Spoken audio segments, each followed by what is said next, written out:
20 years after the kidnapping, rape, and murder of a teenager, the execution of a convicted killer is still on hold.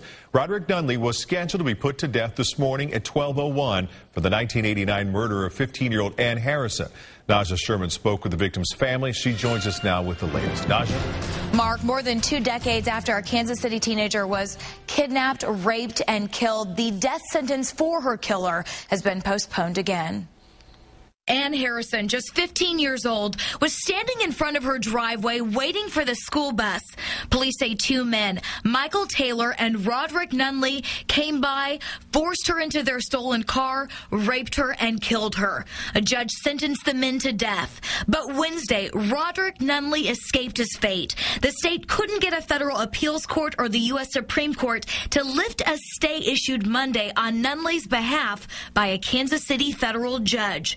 Ann Harrison's mother spoke with us today about the family's frustration. Oh, yeah, 21 years. We never expected it to go this long because they did confess. They did not want a jury trial, and they agreed that a judge would issue the sentence. A judge ruled Nunley was entitled to the stay of execution, while the state Supreme Court considers his latest appeal, which claims a jury, not a judge, should have determined his sentence. Attorney Jeff Stegall tried both Nunley and Taylor on the death penalty phase of the case. It just seems to honestly be kind of a mockery of the justice system that this can just keep going on and on. Nunley was scheduled to be put to death Wednesday at 12:01 a.m. for the 1989 murder. It's never far from us. I mean, this is something for the rest of our lives.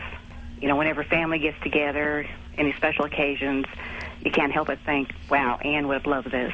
Ann's mother says she hasn't lost faith in the system, but she is surprised that 20 years later, their family is still waiting for justice. Attorney Jeff Stegall says in death penalty cases, the defense's goal is to prolong the process. The hearings and arguments from today's decision will run into January. Naja Sherman, NBC Action News.